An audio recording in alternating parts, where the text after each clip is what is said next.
যে ওই আমার স্বামীটা ওই তাল গাছ থেকে ধপ করে আমার কোলে পড়েছে, যে আমি তাকে বিয়ে করে নিয়েছি, তো আমার স্বামী হয়ে গেছে।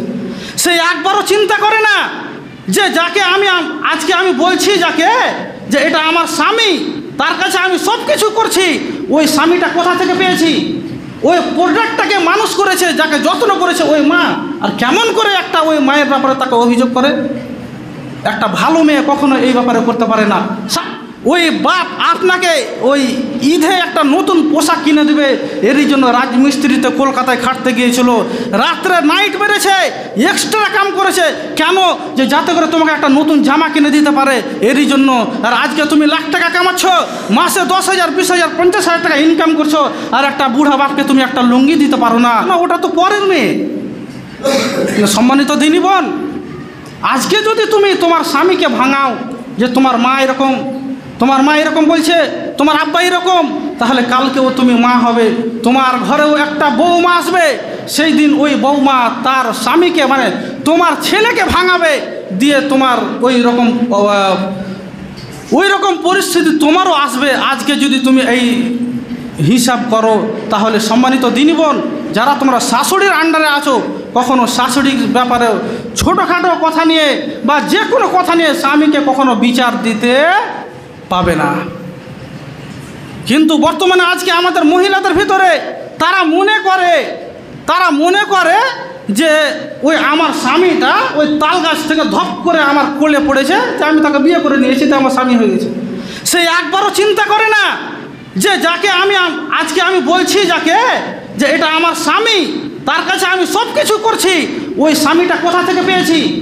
ওই প্রোডাক্টটাকে মানুষ করেছে, যাকে যত্ন করেছে ওই মা। আর কেমন করে একটা ওই মায়ের ব্যাপারে তাকে অভিযোগ করে? একটা ভালো মেয়ে কখনো এই ব্যাপারে করতে পারে না। শাশুড়িতে গালি দোক, যে কোনো কথা বলুক, সে বলতে পারে, বলুক, ওষুধ মনে করে গিলে নিতে হবে। কি হবে? চামড়া পচে যাবে, গা খারাপ হয়ে যাবে, কিচ্ছু হবে না। সম্মানিত দিনী ভাই, আপনাকে আমাকে পিতামাতার সাথে সদাচরণ করতে হবে। পৃথিবীর ভিতরে যতগুলি শব্দ আছে, এক কথায় মুখ দিয়ে যতগুলি শব্দ বাহির হয়, যতগুলি শব্দ আছে, তার মধ্যে মা, এই মায়ের মতো মিষ্টি শব্দ পৃথিবীতে আর কোনো শব্দ নাই।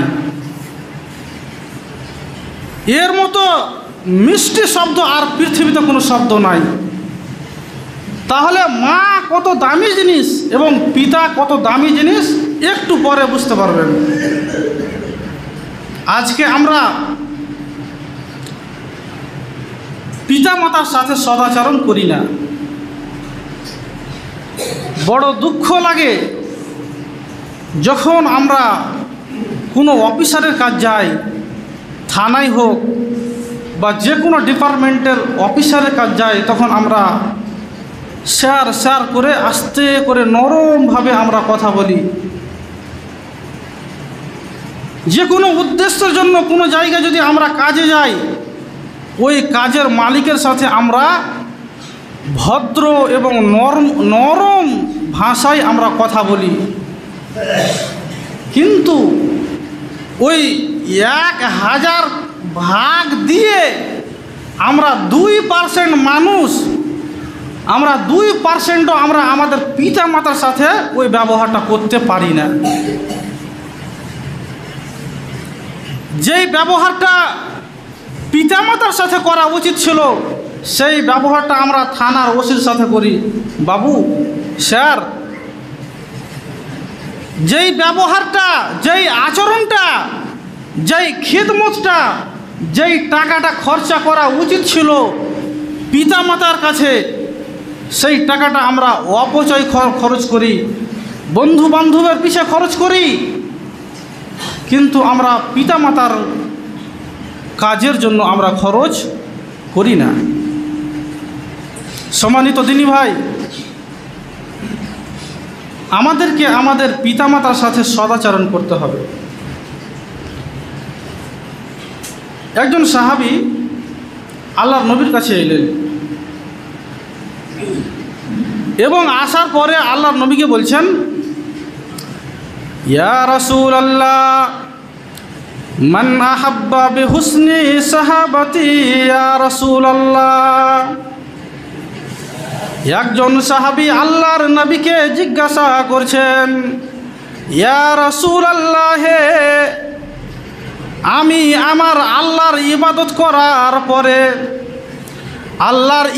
করার পরে আমি পৃথিবীতে কি আমার আর কোনো কাজ আছে? কি আমার রবের ইবাদত করার পরে পৃথিবীর কোনো মানুষের কাছে কি আমাকে আর কিছু করতে হবে? আল্লাহর নবী বললেন, সাহাবীরে, তোমাকে তোমার রবের ইবাদত করার পরে তোমার পিতামাতার সাথে সদ্ব্যবহার করতে হবে। তবে আল্লাহর নবীকে জিজ্ঞাসা করলেন, ইয়া রাসূলুল্লাহ, আমি মায়ের সেবা আগে করব না আগে আমি আমার বাপের সেবা করব? তবে বন্ধু আমার, আল্লাহর নবী একটা পিতার চাইতে একটা মায়ের কতটা সম্মান দিয়েছেন। আল্লাহর নবী বললেন, সর্বপ্রথমে তোমাকে তোমার মায়ের সাথে সদাচরণ করতে হবে। তারপরে জিজ্ঞাসা করলেন, সুম্মা মান ক্বালা, তারপরে আমি কার সাথে করব? তখন আল্লাহর নবী আবার বললেন, সুম্মা মান ক্বালা উম্মুকা। তখন আল্লাহর নবী বললেন, উম্মুকা, তোমার মায়ের। এরপরে তৃতীয়বার জিজ্ঞাসা করার পরে আল্লাহর নবী আবারও বললেন, উম্মুকা, তোমার মায়ের খিদমত করো রে। এরপরে চতুর্থবার যখন ওই সাহাবী বললেন, ইয়া রাসূলুল্লাহ, সুম্মা মান ক্বালা, এরপরে আমি কার করব? এরপরে আল্লাহর নবী বললেন, সাহাবী রে, এরপরে তুমি তোমার বাপের খিদমত করবে। তাহলে বন্ধু আমার, একটা বাপ চাইতে একটা মায়ের আল্লাহ রব্বুল আলামিন কতটুকু সম্মান দিয়েছেন, যে পৃথিবীর মানুষকে বলে দিয়েছেন, রে পৃথিবীর মানুষ, তোমরা তোমার মায়ের সাথে সদাচরণ করবে এবং তোমরা তোমার মায়েদের সাথে ভালো ব্যবহার করবে। কেন আমরা আমার মায়ের সাথে ভালো ব্যবহার করব? কেননা একটা মা একটা বাচ্চাকে জন্ম দিতে গিয়ে, একটা বাচ্চাকে দুনিয়াতে আনতে গিয়ে কত কষ্ট করে এবং কত দুঃখ বেদনা ক্লেশ সে ভোগ করে। শুধু তাই নয়, বাচ্চা জন্ম হওয়ার পরে একটা বাচ্চাকে তাকে দুধ পান করাতে হয়। শুধু তাই নয়, 2.5 বছর পর্যন্ত ওই বাচ্চাকে দুধ পান করাতে হয়। তাতে কত ঝামেলা হয়, কত কি হয়, সমস্ত কিছু একটা মাকে সহ্য করতে হয়। তাহলে অত্র হাদিস দ্বারা আমরা এটা বুঝতে পারলাম যে একটা পিতার চাইতে একটা মায়ের সম্মান আল্লাহ রাব্বুল আলামিন বেশি দিয়েছেন। কত গুণা? 3 গুণা। আল্লাহ রাব্বুল আলামিন যাতে করে আমাদেরকে আমাদের পিতা মাতার সাথে সদাচরণ করার তৌফিক দান করেন, আমিন।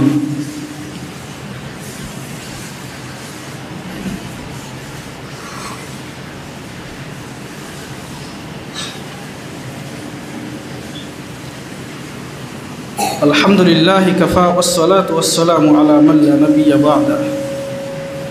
আম্মা বা'দ, ফাউযু বিল্লাহি মিনাশ শাইতানির রাজীম। বিসমিল্লাহির রহমানির রহিম। ওয়া কাযা রাব্বুকা আল্লা তা'বুদু ইল্লা ইয়্যাহু ওয়া বিল ওয়ালিদাইনি ইহসানা। সম্মানিত দিনী ভাই, আমরা একটু আগে এই আয়াতের তর্জমা করলাম যে আমাদেরকে আমাদের পিতা মাতার সাথে সদাচরণ করতে হবে, ভালো ব্যবহার করতে হবে। কিন্তু আজকে আমরা 100% মানুষ ফেলুয়ার। আমরা আমাদের পিতা মাতার সাথে সদাচরণ করি না। আল্লাহ রাব্বুল আলামিন পবিত্র কালাম পাকের ভিতরে বলছেন, ওয়াবিল ওয়ালিদাইনি ইহসানা ইম্মা ইয়াবলুগান্না ইনদাকাল কিবারা আহাদুহুমা আও কিলাহুমা ফালা তাকুল্লাহুমা উফফিম ওয়ালা তানহারহুমা ওয়া কুল্লাহুমা কওলান কারীমা।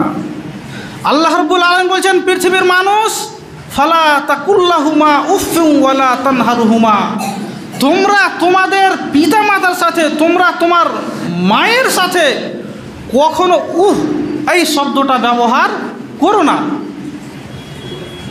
আল্লাহ রাব্বুল আলামিন বলছেন যে যদি তোমরা তোমার পিতা মাতার কাছে যদি শব্দটা বের করে দাও কোনো কাজে, তাহলে আর তাহাজ্জুদ দিয়ে জান্নাত হবে না। কেমন করে? মনে করেন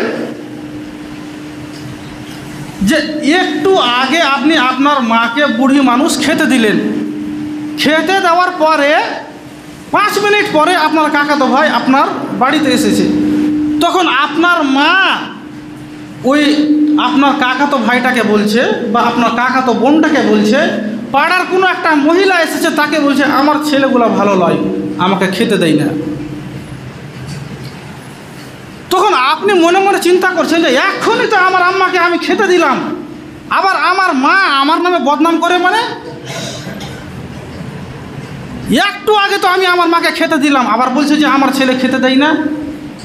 জি, আপনার মা এই কথা বলেছে, সত্য কথা বলেছে, তারপরেও আপনি আপনার মায়ের কাছে গিয়ে আপনি এই কথা বলতে পারবেন না, মা তোমাকে তো আমি একটু আগে আমি খেতে দিলাম, তারপরে তুমি আমার নামে বদনাম করো। মানে এই শব্দটা যদি একটু যদি জোরে হয়ে যায়, 0% থেকে যদি 1% পৌঁছে যায়, আর জান্নাত হবে না, তাহাজ্জুদ দিয়েও জান্নাত হবে না। সম্মানিত দিনী ভাই, তাহলে মায়ের মর্যাদা আল্লাহ রাব্বুল আলামিন কতটা দিয়েছেন, মাকে কতটা সম্মান দিয়েছেন। আজকে আপনি হজ করতে যাচ্ছেন জান্নাত পাওয়ার জন্য, আপনার বাড়িতেই তো আপনার জান্নাত পড়ে আছে, আপনার বুড়া বাপ মা পড়ে আছে, আপনি সেটা সেবা করেন, জান্নাত তো এখানে পড়ে আছে।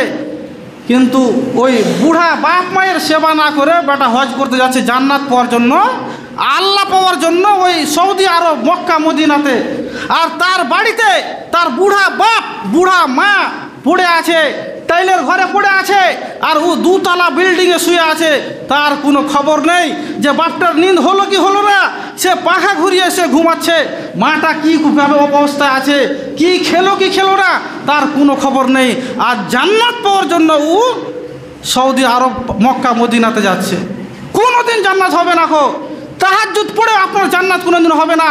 কেননা আল্লাহ রাব্বুল আলামিন বলেছেন, যদি মা বাপের সেবা তুমি না করো, লা ইয়াদখুলুল জান্নাতা, কোন পিতামাতার অবাধ্য সন্তান কোনোদিন জান্নাত যেতে পারে না। সম্মানিত দিনী ভাই, আপনাকে আপনার পিতামাতার সাথে সদাচরণ করতে হবে। কেন করতে হবে? আপনাকে 2টা কথা বলবো, একটা মা কি জিনিস আর একটা বাপ কি জিনিস। সম্মানিত দিনী ভাই, একটা মা কত কষ্ট করে আপনাকে দুনিয়াতে এনেছে,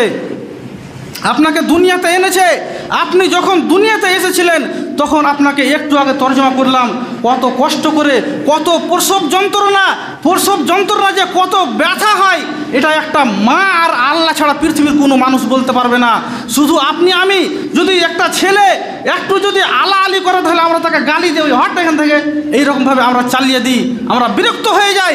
কিন্তু একটা মা তাকে কত কষ্ট করে 2.5 বছর ধরে তাকে নিজের দুধ পান করায়, দুধ পান করার পরে তাকে 3 বছর পর্যন্ত একটা ছোট্ট ছেলেকে, তার কত দুঃখ, তাকে কত কষ্ট করে সে একটা মা মানুষ করে, তাকে কত কষ্ট করে একটা মা মানুষ করে।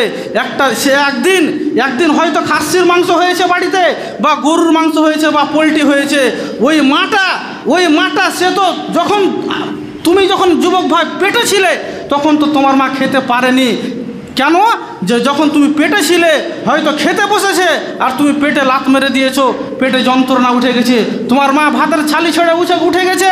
যখন রাত্রে ঘুমাতে গিয়েছে হয়তো চোখে অনেক নিন্দ এসেছে, তখন তুমি পেটের মধ্যে লাথি মেরে দিয়েছো, তোমার মা পেটের যন্ত্রণায় আর ঘুমাতে পারেনি। এইরকমভাবে দুনিয়াতে আসার পরেও তোমার মা কোনোদিন শান্তিতে 2টা খেতে পায়নি। কেন? যেদিন বাড়িতে গরুর মাংস হয়েছে বা খাসির মাংস হয়েছে, সেই দিন তোমার মা যখন থালিটাকে নিয়ে খেতে বসেছে তখন তুমি কোলে গিয়ে পায়খানা করে দিয়েছো, আর যখন তুমি পায়খানা করে দিয়েছো তখন তোমার মা আর খেতে পায়নি, তোমার পায়খানা সাফ করতে হয়েছে। সম্মানিত যুবক, সম্মানিত দিনী ভাই, আপনাকে আমি কি করে বুঝাই যে আল্লাহ রাব্বুল আলামিন পিতামাতার সাথে সদাচরণ করার হুকুম কেন দিয়েছেন, একটা মায়ের সাথে কেন এত নম্র ব্যবহার করার হুকুম দিয়েছেন। যে একটা মা কত কষ্ট করে তাকে মানুষ করে, সে একটা ছেলে যদি 3 দিন পায়খানা না করে তখন চট করে 1 গিলাস পানি নিয়ে এসে মৌলভী সাহেবকে বলে, মৌলভী সাহেব আমার ছেলেটা পায়খানা করে না, বা আমার ছেলেটা হয়তো বেশি পায়খানা করছে, এইরকমভাবে আমার ছেলেটা দুধ ধরে না। যুবক ভাই, তুমি দুধ পান করনি, এর জন্য তোমার মা ছুটাছুটি করে বাড়িয়েছে যে কোথায় গেলে আমার সন্তান, আমার ছেলে আমার দুধ পান করবে। তুমি খাওনি বলে তোমার মা কেঁদেছে, তুমি পায়খানা করনি বলে তোমার মা কত কেঁদেছে।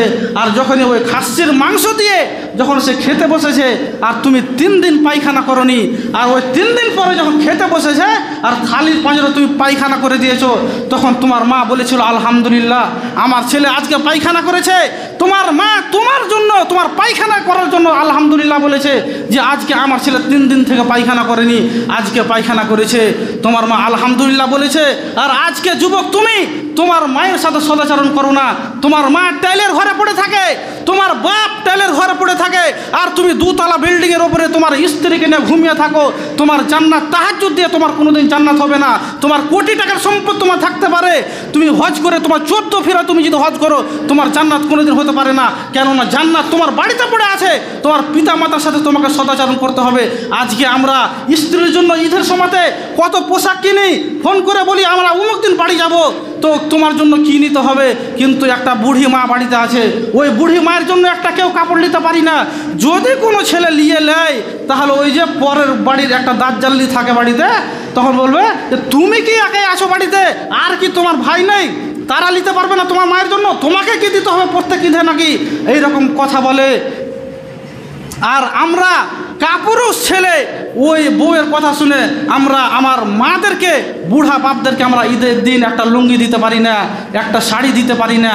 আর ওই বাপ আপনাকে ওই ঈদে একটা নতুন পোশাক কিনে দেবে, এরই জন্য রাজমিস্ত্রিতে কলকাতায় খাটতে গিয়েছিল, রাত্রে নাইট মেরেছে, এক্সট্রা কাম করেছে, কেন যে যাতে করে তোমাকে একটা নতুন জামা কিনে দিতে পারে, এরই জন্য। আর আজকে তুমি লাখ টাকা কামাচ্ছ, মাসে 10,000, 20,000, 50,000 টাকা ইনকাম করছো, আর একটা বুড়া বাপকে তুমি একটা লুঙ্গি দিতে পারো না। আজকে আমাদের সমাজে, আমাদের মহিলাদের ভিতরে অনেক মা বোন আছে, রাত্রে স্বামীকে এমন করে ভাঙাবে যে সকালে উঠে মনে হবে যে পৃথিবীতে আমার মায়ের থেকে শত্রু আর পৃথিবীতে কেউ নাই, আমার মায়ের থেকে শত্রু আর পৃথিবীতে কেউ নাই, এইরকমভাবে ভাঙাবে। সম্মানিত দিনী বোন, তোমাকে বলছি যে যারা তোমরা শাশুড়ির আন্ডারে আছো, আজকে হয়তো তুমি বউ হয়ে আছো, আজকে যদি তুমি তোমার স্বামীকে ভাঙাও যে তোমার মাকে এটা দিতে হবে না, তোমার মা এরকম বলছে, দিন রাত একটা মা যদি গালি দেয়, দিন রাত যদি একটা বাপ তার ছেলেকে গালি দেয়, আপনি একটা শব্দ বলতে পারবেন না। কেন আপনি বলবেন? আপনার মা আপনাকে কত কষ্ট করে আপনাকে মানুষ করেছে, আপনার গু মুখ পরিষ্কার করে সে মানুষ করেছে, গুহের হাতে পায়খানা সাফ করেছে, খেতে বসেছে, এত কষ্ট করে মানুষ করেছে, নিজে খেয়ে না খেয়ে। তুমি যদি একদিন না খেতে তোমার মা কাঁদতো, এত কষ্ট করে তোমাকে মানুষ করেছে। আর আজকে বয়স হয়ে গেছে হয়তো বাপের, তোমাকে হয়তো 2টা গালি দিল, বা তোমাকে 1 লাঠি মেরে দিল, তখন তোমার মাথা খারাপ হয়ে গেল। আর সেই দিন তুমি কিভাবে তোমার দুনিয়াতে আসা হয়েছিল তুমি সেটা একটুও চিন্তা করো না। তোমার মা কত কষ্ট করে তোমাকে মানুষ করেছে, এই প্রসব যন্ত্রণা দিতে গিয়ে, একটা বাচ্চাকে দুনিয়াতে আনতে গিয়ে কত মা দুনিয়া থেকে বিদায় হয়ে যায়। তুমি কখনো ভেবেছো? তুমি কখনো ভাবনি। আর আজকে তুমি বড় হয়ে গেছো, যুবক হয়ে গেছো, যার জন্য তুমি তোমার বুড়ি মাকে একটা কাপড় দিতে পারো না। বউয়ের কথা শুনে তুমি তোমার মায়ের সাথে খারাপ আচরণ করো, তোমার মাকে তুমি ঘৃণা করো। তোমার মা অকট্য ভাষায় গালি দেয়, দিবেই, 100 বার দিতেই পারে, তোমার কিচ্ছু করার নাই। তোমাকে শব্দ তুমি বলতে পাবে না। তোমার মা 100 বার তোমাকে গালি দিতে পারে, তবুও তোমার বউয়ের কথা শুনে তুমি তোমার মাকে কিছু বলতে পারবে না। তোমার বউ বলবে তোমাকে, অবশ্যই বলবে, কেন ওটা তো পরের মেয়ে। সম্মানিত দিনী বোন, আজকে যদি তুমি তোমার স্বামীকে ভাঙাও যে তোমার মা এরকম বলছে, তোমার আব্বা এরকম, তাহলে কালকেও তুমি মা হবে, তোমার ঘরেও একটা বৌমা আসবে। সেই দিন ওই বৌমা তার স্বামীকে, মানে তোমার ছেলেকে ভাঙাবে, দিয়ে তোমার ওই রকম পরিস্থিতি তোমারও আসবে। আজকে যদি তুমি এই হিসাব করো, তাহলে সম্মানিত দিনী বোন, যারা তোমরা শাশুড়ির আন্ডারে আছো, কখনো শাশুড়ির ব্যাপারে ছোটোখাটো কথা নিয়ে বা যে কোনো কথা নিয়ে স্বামীকে কখনো বিচার দিতে পাবে না। কিন্তু বর্তমানে আজকে আমাদের মহিলাদের ভিতরে তারা মনে করে যে ওই আমার স্বামীটা ওই তাল গাছ থেকে ধপ করে আমার কোলে পড়েছে, যে আমি তাকে বিয়ে করে নিয়েছি, তো আমার স্বামী হয়ে গেছে। সে একবারও চিন্তা করে না যে যাকে আজকে আমি বলছি যাকে যে এটা আমার স্বামী, তার কাছে আমি সব কিছু করছি, ওই স্বামীটা কোথা থেকে পেয়েছি, ওই প্রোডাক্টটাকে মানুষ করেছে, যাকে যত্ন করেছে ওই মা, আর কেমন করে একটা ওই মায়ের ব্যাপারে তাকে অভিযোগ করে? একটা ভালো মেয়ে কখনো এই ব্যাপারে করতে পারে না। শাশুড়িতে গালি দোক, যে কোনো কথা বলুক, সে বলতে পারে, বলুক, ওষুধ মনে করে গিলে নিতে হবে। কি হবে? চামড়া পচে যাবে, গা খারাপ হয়ে যাবে, কিচ্ছু হবে না। সম্মানিত দিনী ভাই, আপনাকে আমাকে পিতামাতার সাথে সদাচরণ করতে হবে। সময় শেষ, তাই আমি আর বেশি কিছু বলছি না। আমাদেরকে যে কোনো মূল্যে আমাদের পিতামাতার সাথে আমাদেরকে সৎ ব্যবহার করতে হবে। যদি আমরা আমাদের পিতামাতার সাথে সৎ ব্যবহার করতে না পারি, যদি আমরা আমার বউদের কথা শুনে যদি আমরা আমাদের পিতামাতার সাথে সদাচরণ করতে না পারি, তাহলে হজ করে জান্নাত হবে না, তাহাজ্জুদ পড়েও আমাদের জান্নাত হবে না। আর একটা কথা 2 মিনিট বলে দিই, তারপর আলোচনা শেষ করে দেব। আজকে আমাদের সমাজে যখন পিতামাতা বুড়া হয়ে যায়, তখন মৌলভী সাহেবের মতন জাগির সিস্টেমে ভাত খায় না? সব জায়গায়, সারা পৃথিবীতে এরকম অবস্থা যে যখন ওই বাপ বুড়া হয়ে যায় বা মা বুড়া হয়ে যায়, তখন জাগির সিস্টেমে ভাত খায়। এর থেকে নির্লজ্জ, বেহায়া আর মানুষ দুনিয়াতে কে হতে পারে? যে 5টা বেটাকে খিলাতে গিয়ে একটা বাপ 5টা বেটাকে খিলায় মেহনত করে, আর 5টা বেটার মধ্যে কেউ একটা বলতে পারে না যে আম্মু, আব্বু, তুমি আমার কাছেই খেও। একটা বাপ কতটি খাবে? একটা মা কতটি খাবে? হ্যাঁ, সে যদি নিজে থেকে বলে যে আমার 5টা 6টা বেটা আছে, আমি সবারই থেকে খাবো, সেটা ভিন্ন বিষয়। কিন্তু আপনাকে বলতে হবে যে আব্বা, আপনাকে আমার কাছেই খেতে হবে, আমি আপনাকে যতদিন আপনি বাঁচবেন দুনিয়াতে আপনাকে আমি খেলাবো। কিন্তু আজকে দুঃখের বিষয়, দুঃখ লাগে এইসব জিনিসগুলো দেখে, যখন পিতামাতা বয়স্ক অবস্থায় পৌঁছে যায়, বৃদ্ধা অবস্থায় পৌঁছে যায়, তখন মৌলভী সাহেবের মতন জাগির খেতে হয়। সম্মানিত দিনী ভাই, এর থেকে দুঃখ আর কি হতে পারে? এর থেকে দুঃখ আর কি হতে পারে? যে সবাইকে মানুষ করতে গিয়ে, একটা বাপে সবাইকে মানুষ করে, কিন্তু একটা বাপকে সবাই মিলে দেখতে পারে না। সে নিজে সুখে থাকে, স্ত্রী সন্তানের কি ভালো হবে, কাতে মঙ্গল হবে, এটা চাই। কিন্তু একটা বুড়া বাপ মা পড়ে আছে, তার যে কি সেবা করতে হবে, তার কি করতে হবে, এটা আমরা বুঝি না। আমরা এখন পর্যন্ত বুঝতে পারলাম না যে পিতা কী জিনিস আর মাতা কী জিনিস। এই ব্যাপারে অনেক কথা আছে, টাইমের অভাব, যার কারণে আজকের মতো এখান থেকে আমি আমার আলোচনা ইতি করছি। শেষের বেলায় আল্লাহ রাব্বুল আলামিনের কাছে দোয়া করব, হে আল্লাহ রাব্বুল আলামিন, যাতে করে আমরা আমাদের পিতা মাতার সাথে, আল্লাহর নবী বলেছেন যে বাড়িতে বুড়া বাপ মা থাকার পরেও সে যদি তার নিজের গুনাহকে ক্ষমা করিয়ে নিতে না পারলো, সে যদি জান্নাত কিনতে না পারলো, তার থেকে হতভাগা মানুষ আর পৃথিবীতে কেউ নাই। হতভাগা কাকে বলে পরে ইনশাআল্লাহ বলবো।